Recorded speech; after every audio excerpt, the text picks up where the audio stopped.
and welcome to another episode of my mod showcases.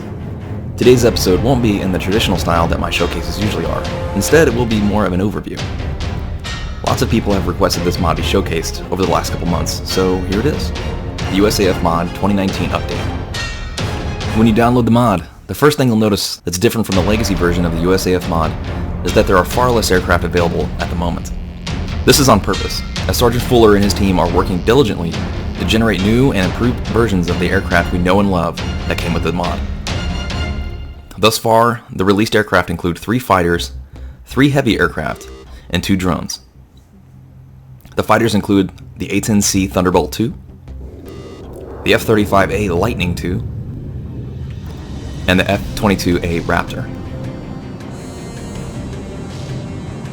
Meanwhile, the heavy aircraft that have been reintroduced are the C-130J Hercules, the KC-135 Stratotanker, and the C-17A Globemaster III.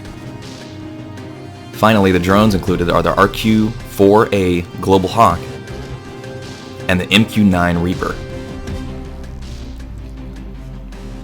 The improvements thus far have been masterfully implemented.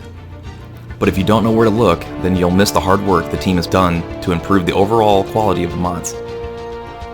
Firstly, the flight models on all aircraft have been improved and will perform more true to life than previously. Is it an exact 1:1 scale replica like DCS? No. However, it is about as close as you can get to DCS level authenticity in ArmA 3. The F-22, for example, has no problem gaining altitude while outfitted with a typical combat load and a vertical climb, just like the real aircraft. However, when loaded with the external weapons pods and a few extra 1,000 pounds of ordnance, the weight can be felt when maneuvering, and your turns won't be as tight as a result. The F-22 also comes with the ability to open and close the canopy, which is a surprisingly rare but welcome mechanic considering how many aircraft have been introduced to ArmA over the years. The F-22 and F-35 have a built-in ARM afterburner script, which simulates pushing the throttles past mil power and into full afterburner, which greatly increases the thrust at a cost of massively increasing fuel consumption. Once the ARM afterburner selection has been made, the pilot merely needs to push the throttle to full to engage the burner. When deactivated, going full throttle will no longer activate the burner. Speaking to the avionics, they have been massively upgraded. The F-22 and F-35 both have working MFDs that display all the information the pilot needs to fly the aircraft and perform combat operations.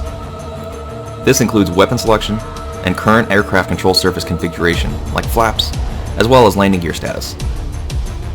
The F-35 specifically has the helmet-mounted display that is activated upon aircraft start. This helmet-mounted display allows the pilot more flexibility when engaging enemy targets, while keeping the pilot's eyes on the target and less on the controls. The high off-bore sight capability of the AIM-9X allows the F-35 to bring down its enemies while keeping itself out of harm's way.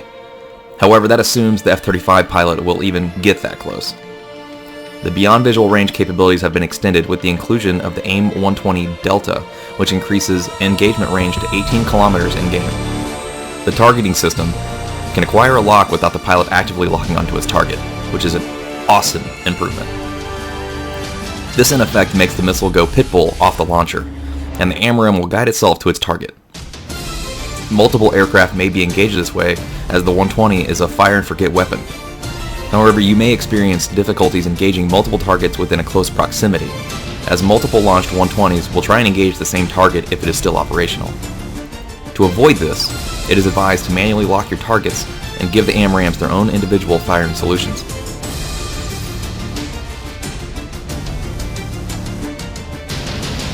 A helmet-mounted display head tracking feature has also been added, which when coupled with the F-35's onboard laser designator allows the pilot to slew the laser around simply by looking at an area. The designator is signified by the green checkered box that follows the pilot's view once activated. This will take a little practice to get used to, as it is sensitive if you're using head tracking devices like the Track-IR. Once mastered, however, this will allow the pilot more positive aircraft control while keeping his head out of the laser designator screen that we're all used to. The standard laser designator screen is still featured, so should you lack a head tracking device or not enjoy the head tracking feature, you have the option to default to the standard method of laser designation. Another and less cumbersome mode of target designation is through the Select Target Pod Map Target Designation mode. When activated, the map automatically opens, and the pilot is able to click and select any map coordinate he or she desires to be designated. This will send the coordinates to the integrated target pod and allow the pilot to lock onto the selected area.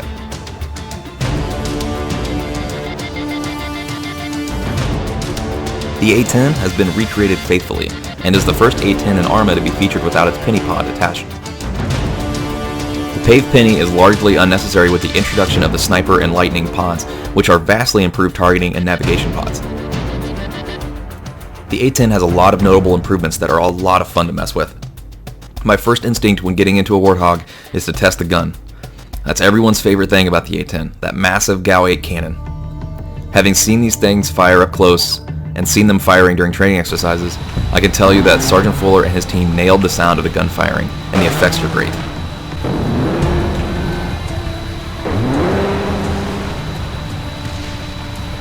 The picture-in-picture functionality of the A10 has been improved, allowing the pilot to slew the camera over targets and see the impacts of the guided weapons. Keep in mind, if your picture-in-picture view distance isn't set high enough, you won't be able to see anything but fog on the screen. So be sure to go into options and set your picture-in-picture view distance to a comfortable setting. It is really satisfying seeing the weapon impact on the MFD. Another added A10 feature is the height of burst option, which only appears when you have cluster bombs on your aircraft.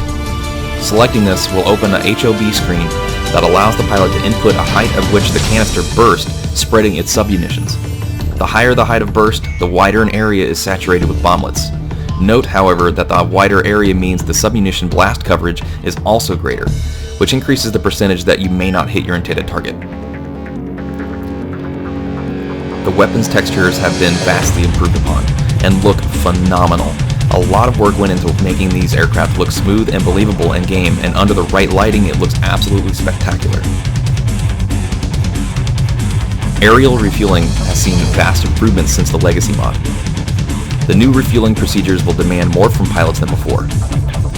You will have to maneuver using the guidance lights under the underside of the tanker, which change in relation to your aircraft and the boom, which is a great touch of realism.